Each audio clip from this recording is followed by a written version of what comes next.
Hi, and welcome to the Sales RX podcast. We provide actionable insights for revenue professionals looking to find the right prescription in their sales process. So let's jump right in.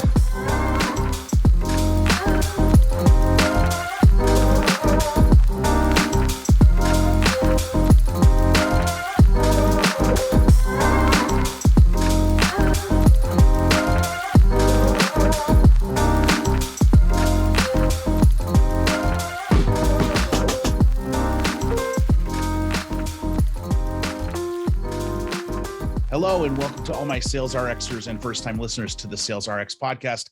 I'm your host and your sales doctor, Chet Lovegren, and I have a really interesting episode today. We're going to be talking about how to humanize your cold outreach, especially considering all the comments and requests that we've gotten, not only from our TikTok page, but also from our Sales RX podcast page on LinkedIn about, with all the automation tools in place, how do you still stay personable but at scale and avoid just becoming a canned email type person.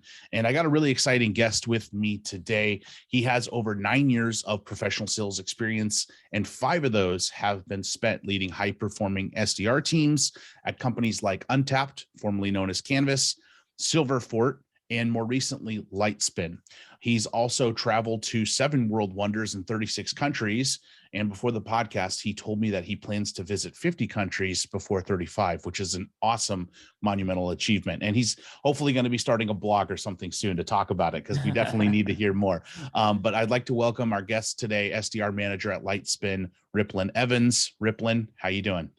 I'm doing well. I'm so pumped just to be here. I love connecting with other SDR leaders and talking about SDRs because, like you said, I've been doing this for a while now, and SDRs definitely are my passion. And I think just being a leader of a team and, our success is ultimately the company's success, right? Especially when it comes to targets. So, I'm just happy to just share a little bit about what I've learned, my mistakes, successes, and stuff like that. Yeah, and I think it's going to be awesome. I love your background that, you've got almost a decade of professional experience, and you're still very rooted in the sales dev world, which is awesome. I had a great conversation with another sales dev leader the other day, and he's a VP of sales development. He was just telling me, he's like, isn't this just like fun? Like, I've been to the director of inside sales and I went back to sales development because it's just too much fun, right? Yeah. And like the power and the impact that we can have and make in people's lives when they're trying to climb that ladder or their first time to sales.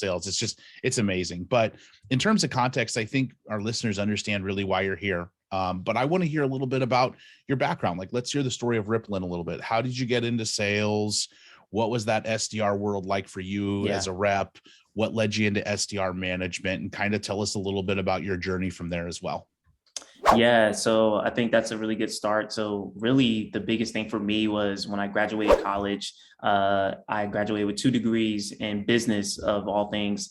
And I was just more like, okay, well, what can I do where I don't have to go back to school and I could be able to make a good amount of money and not need a second or third degree. And it was sales right out the gate. And I was just like, okay, well, I don't need to go back to school. And it's the trajectory where, I could be a closer, it could be, an inside sales rep or anything like that. And it could really just, help me out when, as far as like the goals that I'm trying to attain just in life in general. And I always felt like I have the charisma when it comes to just being, a sales guy and just being authentically me. So so I started off at a IT reseller, was able to like hone my skills, build up my knowledge and things like that. And then right after that, did that for about a year and maybe like 4 months or something like that, was in the training program. So that was like a very good start for me. Don't get me wrong, the pay was really crap, but I think, just being at, it was like humble beginnings, right? Where it's just like, hey, like you had to grind to, you had to make those 90 calls. And mind you, this is all the way back in I graduated in 2013. So this is all the way back in like May of 2013 when I just started like my sales career. So there wasn't the resources or really the training that we had to, where SDR probably coming in now would probably beat me 10 times over back then, right? Just to be honest, right? And then after that, became an SDR at a company called Radware, where I was, so I was that was a cybersecurity. So that was my first time in cybersecurity. cybersecurity. So if you look back in my background, I spent the majority of, or at least the last like 5 or 6 years in cybersecurity. And cybersecurity is like a whole different ball game. Yeah. The deals are super long, but it's super large. And, you get in a position where you're able to, especially if you're at one of these companies where you get a percentage of a deal that's closed, you're going to be in a, a good driver's seat. And, that was like my first taste where I remember I prospected a deal and it closed for like maybe, I think like 2 million. And I got, they changed the structure right after that, not too long after that. But, I got money on the front end, I got bonuses on the back end. And that was just like really my first taste of like, man, like this is real. Like, that was like, I felt like, it was one of those times where it was all coming together. It was all starting to make sense. And, like I said before, I had to learn the hard way when it came to just, getting out of my comfort zone. And, I'm not sure how many people you might know that's in the cybersecurity space, but, reaching out to security leaders, like it's a tough sell just to get their attention. And, even just trying to penetrate with talking to them on the phone, or even just gathering information, or when it comes to email, they're like, I'm not giving you, why would I do that? I'm not giving you information over email, over the phone. You could be a hacker for all I know. You could be, that's just in their DNA, which is totally not the problem. Right. And, just having a few wins. And I think honestly, being under the right people, but I really want to dedicate a lot of that to my ability to want to learn.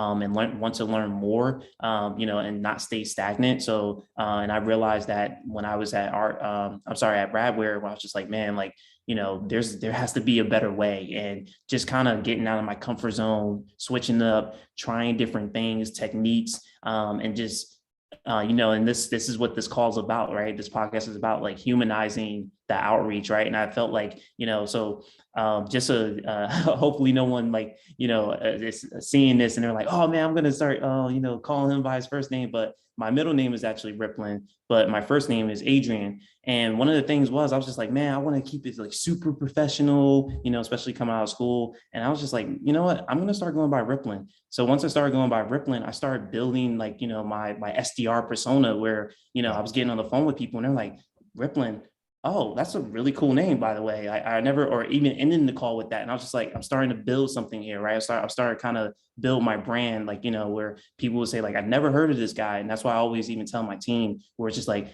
don't be unapologetically let your personality like shine through, like, we're human at the end of the day. And just being able to have those experiences and those wins. And really what led me into being an SDR manager was I felt like, when I was able to help other people out or just give little simple advice like that, I noticed the people that were like coachable, or people that were willing to like, hey, this is working for this guy, why don't I try this? And they were able, and I used to tell people all the time, like, hey, what works for me might not work for you, but you can try it and you can spin it to your own personality, right? And it was just things like that. And that's what really led me into being an SDR manager, and just really, and I realized like, hey, I got to stay on top of my tools, because how we learned and how we sold, a year ago, 6 months ago, that's not how we're going to do things now. So, yeah. Yeah. And the cybersecurity space, you're exactly right. They're big, huge, long, hairy deals that take forever. Yep.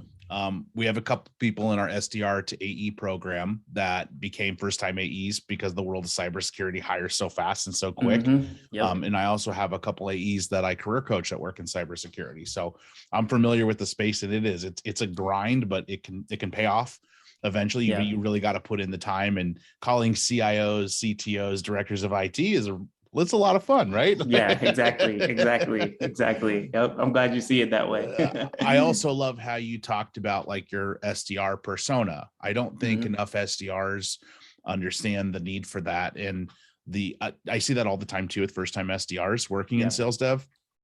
It's like, well, this is my name, but I want people to call me this, like, look, if people call you Jimmy, go by Jimmy, because that's going to stick more than James. Like, exactly. I can tell you that, Yep. If your name is Tyler, but you want people to call you Ty, that's going to stick. You know what I mean? You don't have to do this. It's not this super buttoned up, like suit type world, Exactly.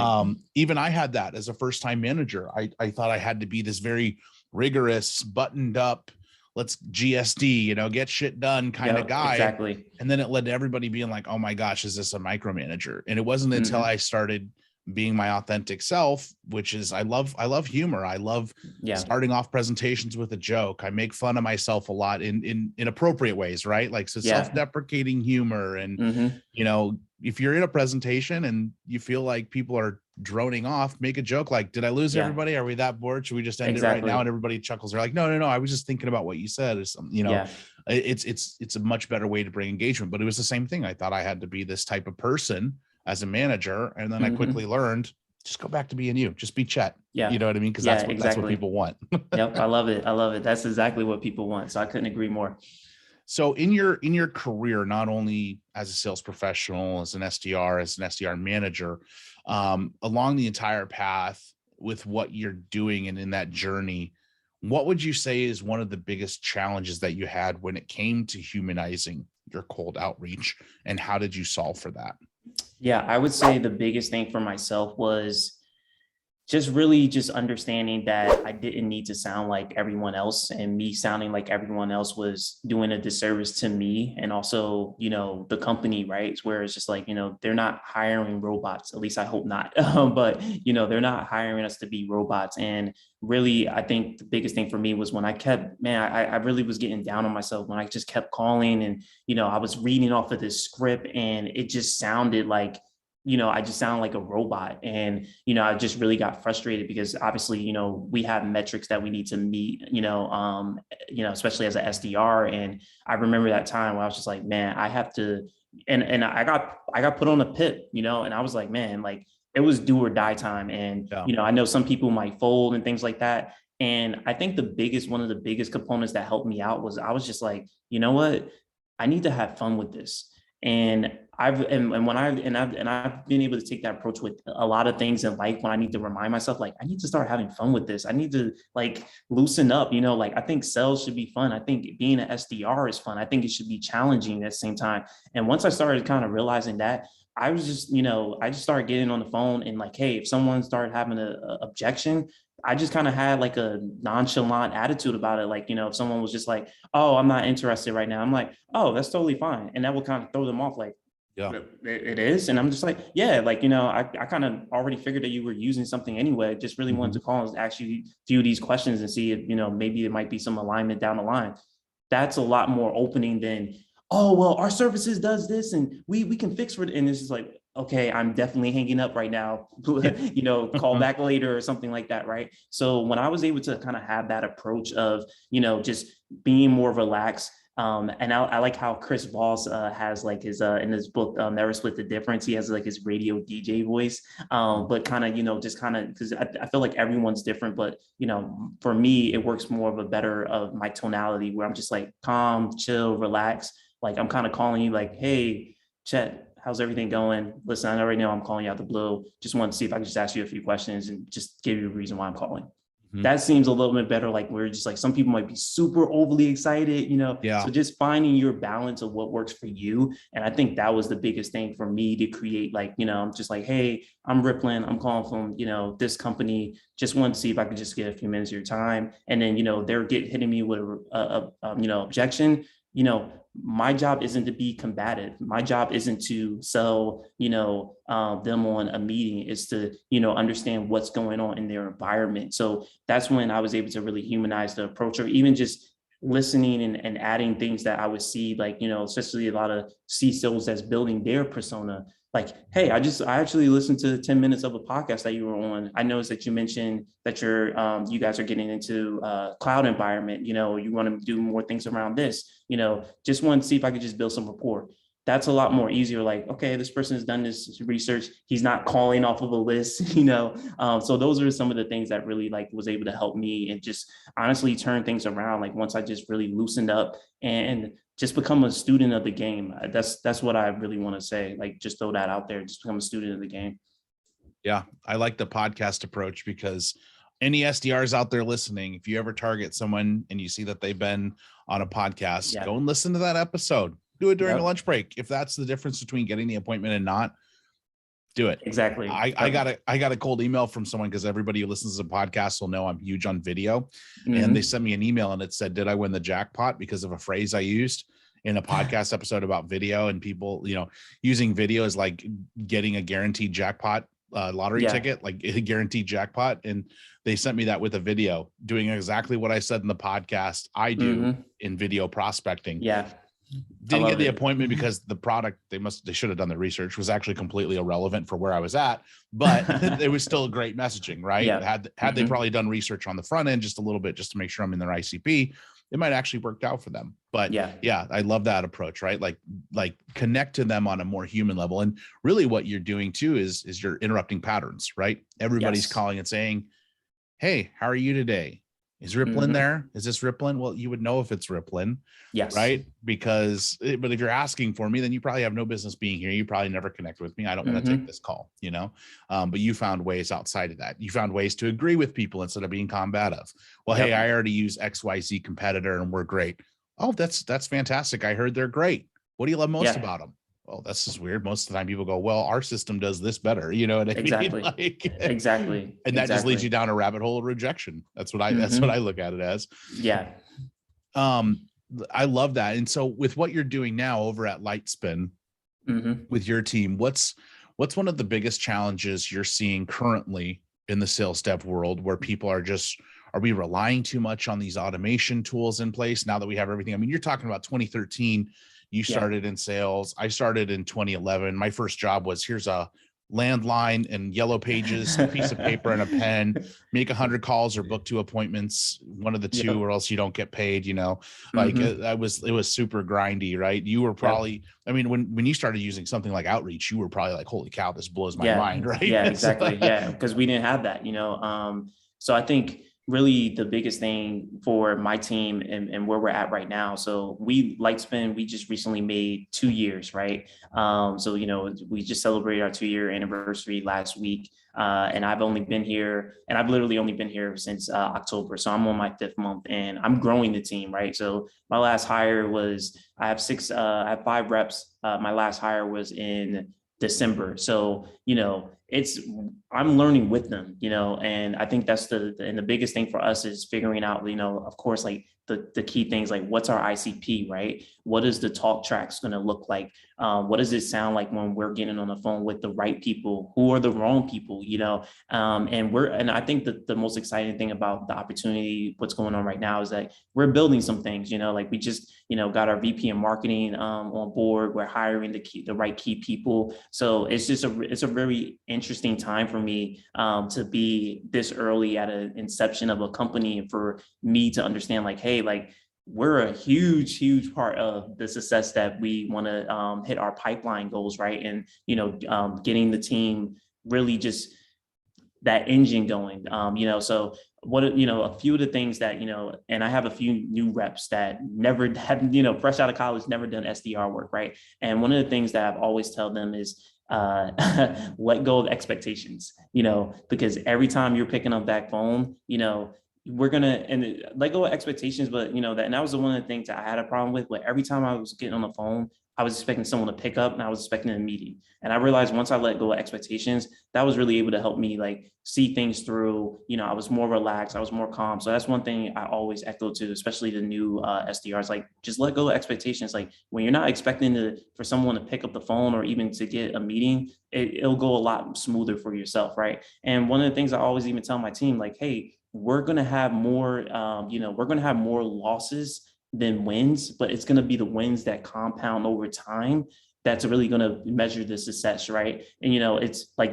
at the end of the day, this is a numbers game, right? We can call, and I've been on the other end of that, I can call 70 people in one day, get rejected, and then literally at the end of the day, throw up a Hail Mary. And I'm just like, oh, wow, like I got one call and one opportunity that ended up, you know, snowballing over to this, you know, whatever amount for the company, right? That's a big deal. You know, I had to take 70 rejections or something like that, you know, throughout the day. So that's some of the things that I always keep reminding my team. And those are some of the things that we're working over, where it just comes down to like, what's our ICP? You know, what are things that people are resonating with? So, you know, just like really what you would expect when it comes to just kind of building a new SDR team at a startup. Yeah. And trying to figure out what messaging sticks, because some things stick better than others, and some things stick with certain SDRs better than others. Exactly. Yep. Which is always a fun one when you're hiring a group of people. Yep. And that's so exciting too, right? Like when I joined Pavilion, we didn't have an outbound function. We didn't have really we had a B2B product, but it was AEs just generating all their own ops. We didn't have SDRs. And I really built the program from scratch. And it was really interesting to see the evolution of how we talk about our product, right? And just seeing what resonated and what was more important to people. I've always said that stories sell better than stats. And so moving away from the 30% retention and 92% this and that, like those are attention grabbers when you're sending emails. Stats will generate some interest, or some awareness, but they won't be the sole interest. I also think it's like really important to make sure that you work hand in hand, right? With like other people in departments. I've always told SDRs like, hey, it's great to talk to people in success because guess who's talking to your future customers? You know what I mean? Like, exactly. Why would you not want to hang out with a CS person or, like they're the ones that are going to tell you exactly what they're thinking 6 months down the road. It was always, as an AE and an individual contributor, was the first place I always went to when I started somewhere. I was like, I'll go talk to salespeople later because they're going to give me the sales answer. And they're actually my competitors technically in this environment. I want to go talk to the people that are talking. They're looking in the crystal ball for me, telling me what's going to happen 6 to 12 months down the road and what I can speak to. I wanted to ask a little bit off probably topic of what we prepared for, but I'm interested to hear your thoughts with all the automation tools that are in place nowadays. What can an SDR do? Or I guess, what do they have to pull out from inside themselves to make sure that we don't rely too much on automation when we're also trying to hit those activity metrics? Because we know the sales math, right? We know X amount of touches per day leads to this. What would you say to the SDR to just encourage them not to rely too much on the automation just to hit a target, but rely on the automation to really add additional touch points where it can be automated instead of relying on it? How do you kind of encourage your SDRs to do that? Yeah, so I would say that it comes down to, leveraging automation where, I'm one of those individuals and, I've spoken about this plenty of times, whether it's with leadership or different salespeople where, everything's so automated, right? And the thing is, and you probably might have noticed this, the last probably 5 years, automation has taken away from the humanization element, right? Where people are just more like, oh, I can just rely on, kind of a little bit of like a spray and pray, but in an automated way, we're just like, oh, is this automated and things like that. But the thing is, what I always even tell my reps, I'm just like, you guys got to understand, decision makers have gotten 10 times smarter from when you and I have started as SDRs, right? So it's like, we're always going to kind of be a little bit behind them because it's like, hey, I can smell a cold call from a mile away. I can tell this is an email that's just like, this person didn't put any effort, delete, and they're looking at it on their mobile phone, like too long, get rid of it, So I always tell my team where it's just like, hey, like when we're drafting emails, when we're getting on calls and things like that, right? And I talked about this earlier, like let your personality shine through, but what are you going to do? Ask yourself, what is it that you're going to do to stand out from the noise, right? When you're sending that LinkedIn request, right? Do not send a LinkedIn friend request where you're just like, I love to add you to my network, right? Add something funny in there, and that doesn't have to be, and then especially when it comes to wanting to do something at scale, so something that I used at one of my companies when I was an SDR, I literally used to say like, hey, Chet, this is Riplin. You don't know me at all. So I'm starting with honesty. I post videos around, my favorite cat videos, my favorite Netflix shows, and, some material about threat intelligence when I feel the need to. If you like to see, some of these posts, feel free to accept or hit me with your best insult, right? So just things like that, that's been able to help me, really stand out from the noise. And that's one thing I always tell my reps, like, hey, like, we can't rely on automation, but let's use it as a tool where just like, hey, this is what I'm seeing, like, be a scientist, like, what's really putting everything together. And I think that's one of the things that, some SDRs or maybe sales leaders where they're just like, hey, I'm big on the speed to lead. And, I'm not saying that I'm against that, but it's just like, let's just make sure that we're always refining and rehoning our skills to get better at, once we actually get that person on the phone or it's an email transcript, we're not losing touch and we're not relying on just automation. Yeah. We follow something very similar wherein I try to let people know, like, I mean, an SDR, especially on the outbound side, right? I mean, there's inbound and outbound, but specifically like the hot topic now is outbound. Yeah. how do you generate cold outreach, right? And that's what we're talking about. Mm-hmm. But it's really, you're almost a marketer. You're almost working in demand gen as an outbound Yeah. SDR, right? Because you're Mm-hmm. calling people that you're reaching out to people that may not have any idea about their problem, Yeah. that it even exists, that there's even a solution. They may know they have a problem, but doesn't know that there's a solution. So you're almost following that AIDA of a marketing funnel, right? Awareness, interest, desire, action. And I always tell them, like, marketing sends canned emails. There's canned stuff online. It's okay to send some canned emails as long as you plug a little bit of personality in there. Mm-hmm. But like when you're showing up to a video message, or you're sending a LinkedIn voice memo or something of that nature, you can't follow a script. You have to look for that thing that's going to make sense to them. And even in your industry specifically as well, right? I'm sure there were things that you talk about in cybersecurity when you're selling to people in that world that you wouldn't necessarily use when you're talking to salespeople. And what I mean by that is we strictly target like sales leaders. And what's the one thing every sales leader loves doing is giving feedback. And so there are calls to action in our midpoint sequences when we're not getting any traction, where we're saying, hey, would love your feedback on my outreach so far, and if any of this resonates with you. But that's because you have to think specific to your industry. And I really think like what you're doing and what you've done, especially in the cybersecurity space, thinking about that, like how many people in IT watch cat videos all day long, right? Like those guys those guys and girls are sitting on their computers all day long. They're watching funny videos. They're plugging away at code or looking at security infrastructure, right? Monitoring malware threats, all those kinds of things. Cat videos are hilarious. They love memes. They love all that kind of stuff. So that's brilliant that in your connection requests, you're like, hey, I also do this, but in addition to like stuff that might be valuable to your job. If you're interested in seeing any of that, connect with me or hit me with your best insult. I love that. That's hilarious. Like give me your best rejection, Yeah, exactly. And I've had so many people like, wow, I actually really like your style. Like they maybe didn't get a meeting. I didn't get a meeting with them, but they're like, hey, I like the way you operate, and I think that's just, and then mind you, like a lot of these things that I've learned over time, this just comes down to me being a student of the game. This is me following people on LinkedIn that are, those SDR leaders, those influencers. And I'm just like, okay, how can I put my twist to it? So I can't take credit for, a lot of these things, but it's just me, only thing I can take credit for is me just developing the mindset where I'm just like, hey, I want to learn more. I want to see who are those top guys. And that's one of the things that I always even tell my SDR reps. I'm like, please send connection requests to other SDRs, see what's going on, see what they're talking about. I tell them, I'm like, hey, I'm making sure that I'm connecting with SDR leaders on the regular. I still have a lot to learn, so that's what it just really comes down to, just always being open to learn. Yep. And that's the reality. 90% of what any sales leader or any kind of leader, really 90% of what they do, they've learned. Maybe only 10% of it is their own creation, and it's like for me, I do a little bit of gap selling for this part. I do some challenger sell here. I use this for negotiation. I use this for leadership. Like it's a hodgepodge of things. And there are things from gap selling I don't use because I don't think they're effective. There are things from challenger I don't use because I don't think they're effective. But it's a hodgepodge of everything that's worked for me.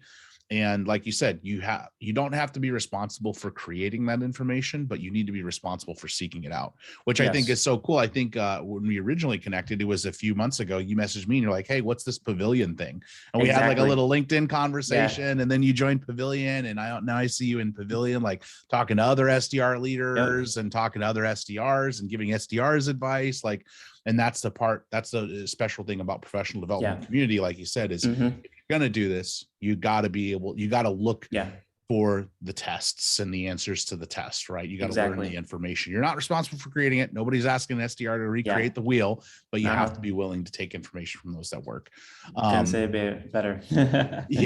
I love some of the things you've hit on today though, about how to humanize that approach, use humor, be your authentic self, be unapologetic about who you are. Don't be combative, agree, right? When you get on those cold calls with people, agree with them and also find it within yourself to, leverage the automation, but not rely on the automation, I think is a exactly. really good rule of thumb. And, everybody at the end of the day, I'm sure Riplin does too. I get canned emails from Outreach, Seamless. Drift sends me a canned email every single day, right? Whether it's their marketing team or an SDR. So it happens, but the less we can do it, the better we make the sales community. Yes, exactly. Awesome. Well, Riplin, any final thoughts before we close out the episode? Anything to share with the people before we do the guest plug? So I think what I definitely want to share to SDRs is, like I hinted a few minutes ago, let your personality shine through. That's one thing I'm always trying to tell my team. Let go of expectations, be adaptable, have learning agility. I think those are like some of the really core concepts of just not making this job harder than what it needs to be. And then also letting go of expectations, and having fun. I think that's what we need to, really just, focus on. It's just like, hey, like, I'm in sales. I'm here to make money. I'm here to learn. I'm here to level up, just keeping things like that in mind. And I think for even the SDR leaders, I think, let's revert back to when we were SDR, and just think about all the tools that we have at our disposal, right? And just kind of saying like, hey, if I was teaching myself this, how would I want to go about this, right? I don't want to be so focused on automation, but I remember when I was, at it and I was back to the grind, the hustle of just trying to figure things out and stuff like that. And I think that will really even help your team just kind of seeing like, hey, just kind of having more of that laid back approach and just even connecting with other, like I said, other SDR leaders, because I realized like, hey, I still have a lot to learn. And I've been learning, when I connected with other SDRs and not being afraid to, I cannot be an SDR leader and be afraid to reach out to and network to other SDRs. That would be crazy, right? So those are some of the things that I definitely always try to echo to any other leader or SDR that I'm speaking to. I totally agree. I've been in this game for a decade. I, went from individual contributor to manager, now to director. I'm still seeking out other people, and I'm going like the VP of sales development I was talking about earlier in the episode.